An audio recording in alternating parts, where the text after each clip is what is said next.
Now, welcome to a trailer review reaction for the newest Mandalorian Season 3 trailer that just dropped a little while ago. And for this one, I'm going to be bringing in my wife, who goes by Sailor Naboo. As a lot of you know, we have a second channel where we do videos a lot like this one. So if you do end up enjoying this video, go check out that channel and some of the videos over there. All right, so let's dive right into it. What did you think? I thought it was very fascinating. Fascinating. Yes. It made me ask a whole new slew of questions as opposed to the first trailer. I feel like I looked at this one closer or else I just noticed things better.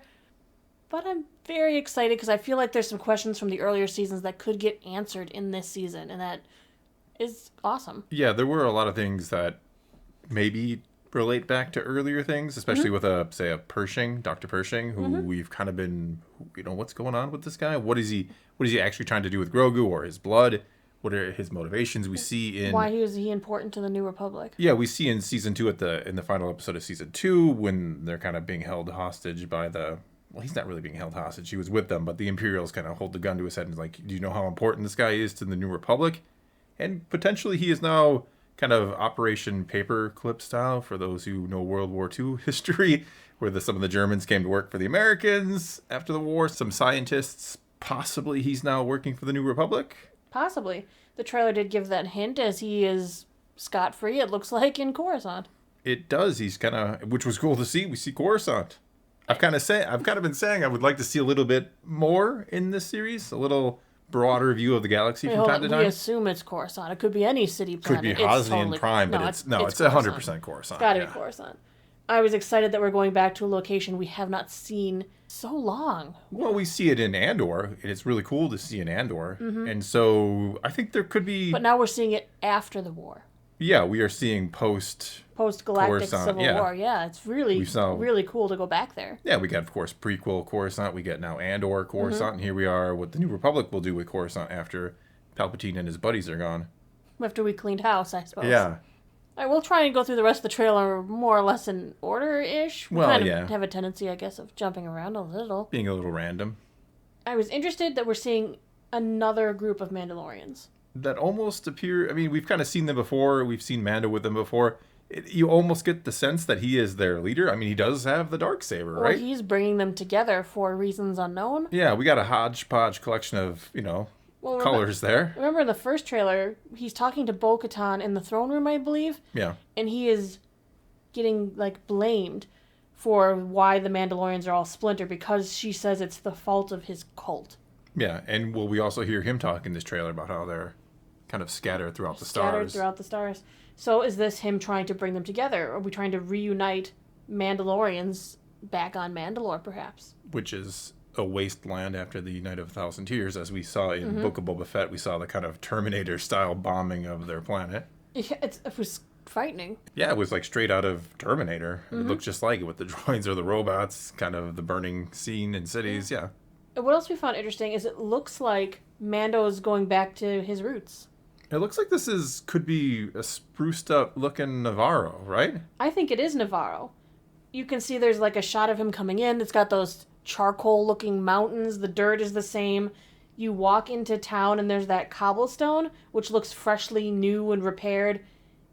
And if you look at the original Mandalorian scenes on Navarro, you see a cobblestone pattern, but you see it's totally degraded. It's patchy, it's just everything's old and messed up. Yeah, and maybe this isn't a revelation. Maybe others have figured this out before. I don't know. But you were the one who spotted in this that there seems to be a statue of IG-11, which would further back up this being kind of Navarro and him being the savior of Navarro in a way. Right, you see one leg, and it looks like IG-11's It looks like, it's an IG droid on some stormtrooper helmets. Yeah, it's resting on some stone stormtrooper heads. Yeah. You see the statue is blown up later in the sequences. Yeah. But I'm wondering, did the Republic help them out? I mean, there was a big battle with the remnants of the Empire here. You think the Republic would come in and do that? Or do you think it's just Greef Karga with some connections and doing his thing? It could be Greef Karga and his connections. But it could also be a goodwill act from the New Republic for some. Maybe they reached out for aid. Because, they took out an Imperial remnant here. Well, we do see, and mind you, this is probably going to be a somewhat dropped storyline. We did see kind of Cara Dune being deputized as kind of like a sheriff, and kind of this implication that the New Republic was going to try to help some of these Outer Rim planets. So maybe that's what's going on. Mm-hmm. Maybe it's not Navarro at all, but it does seem to be. There's a lot of things that point to it being Navarro. If that is an IG-11 statue, it's almost certainly. Unless he just put it up there Quill's because probably he riding wants his to. shoulder. Probably. But I mean, it's pretty quick to clean it up, too. It seems drastically different. Well, we didn't really see Navarro in season 2. Yeah, I think you're right. I know Navarro was season 1. That was our home base. Season 2, we kind of spread out to the galaxy a bit more. Yeah, we also don't know how much time has gone by either. Exactly. There could have been a vast amount of time. Plus, there was the whole deal with Book of Boba Fett that took time, too. We don't know how long Grogu was training with Luke. All of this time that was lost in between season 2 and season 3 could explain a updated look at Navarro. Yeah, possibly. Next, we brought in Captain Carson Teva. Yeah, he's one of the pilots that we've seen Mando interacting with. He was the one who, aforementioned deputizing of Cara Dune. He was the one who gave her the badge. He's got a Rancor patch on his Yeah, he does. shirt. Maybe he's really Rancor Squadron? I don't know. Yeah, is that kind of... Maybe I missed that's their name with Filoni and the others that they have. Filoni would love to be part of Rancor He would be in Squadron. Wolf Squadron. What are you talking about? They'd He all can't be be wearing Wolf hats. everything. Well, I don't know. Maybe after the fall of the Rancor from Book of Boba Fett, they decided... No, I'm kidding. No. But he had a very interesting line. Yes. He said, "There's something dangerous happening out there, and by the time it becomes big enough for you to act, it will be too late." Man, the more curious question is, who does he say that to? Well, judging by the background, I don't think he's on Navarro. No. I think he might be on Coruscant. Yeah. I think he could be talking to someone important, someone like a new Mon Chancellor of the Mothma? Republic, such as Mon. Sure. Because he sees something going on, and he's clearly a Ranger of the New Republic. He's got his cool leather jacket and everything. He does, yeah. Well, he's been out there. We've seen him patrolling. He's like, he's pulled over Mando a couple times, done some traffic stops. He might not even be a captain anymore. Yeah, we don't know what position he might be having now. He, like I said, he was deputizing people. Maybe he's, even higher up than he was before. He's clearly seeing something. I really want it to be Mon that he's talking to warning the new Chancellor of the New Republic that something is out there, something is still happening. Certainly see that happening too. I mean, who else? We have her in Andor, so why not bring her in? Why not make the connections? Makes a lot of sense to me. Well, something is still happening within the galaxy with the remnants of the Empire, because we saw TIE interceptors. We did, yeah. Chasing Mando down when he was in what looked like a Mandalorian ship. Yeah, one of their gauntlets, I believe, yeah. Mm-hmm. So they're still out there. They're still hunting. They're still a threat. Yeah. And that's something that he is addressing. We do think Thrawn is behind the scenes of all of it, right? We think he's going to kind of be an overarching villain of this whole time period. I mean, that's a pure guess, but makes a lot of sense. Right, but I don't know if they'll bring him in at all before the Ahsoka show. I think he is reserved for that show. Well, we could see hints of him here. And I should say antagonist, not necessarily villain. We don't know how Thrawn is going to be presented here.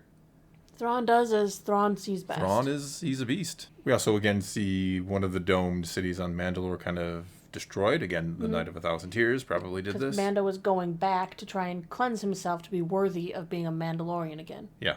Even though to someone like Bo-Katan, he's not unworthy of being a Mandalorian. Hey, I take off my helmet all the time, yeah. I'm kind of hoping that he wakes up from the cult and doesn't just continue trying to blindly serve the cult. It's interesting to see how that's all going to merge together. It is, because you have to, if you're trying to unify Mandalore, you can't unify it under two incredibly opposing views this way. You have to pick helmets on or helmets off. What's okay? I think Mando is going to be forced to make that choice, what he believes a true Mandalorian is. Mm-hmm. This kind of, again, the cult where you have to keep the helmet on and do it the certain way, or... Makes sense. Even in the trailer, he was telling Grogu that there's more to being a Mandalorian than fighting. You have to know how to navigate so you'll never be lost. Speaking of Grogu, we get another Grogu flashback, it seems.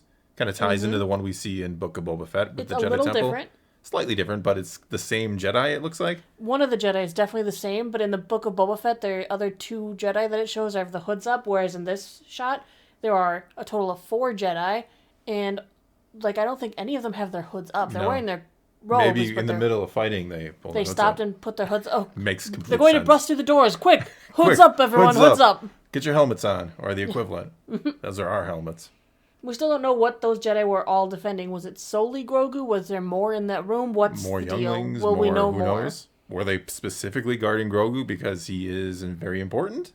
Who knows? I mean, all Jedi are important, but maybe Grogu does have another importance that we are going to learn about. I don't know. Perhaps. Seems like 4 Jedi guarding one. I mean, if it's just Grogu that they're guarding, or they just happen to be there too, right? It's not necessarily that they're guarding him. They're guarding the temple. We'll see. Yeah, Hopefully. maybe. Hopefully we will. Some more data is never a bad thing. Oh my goodness, and then we see the droid bar.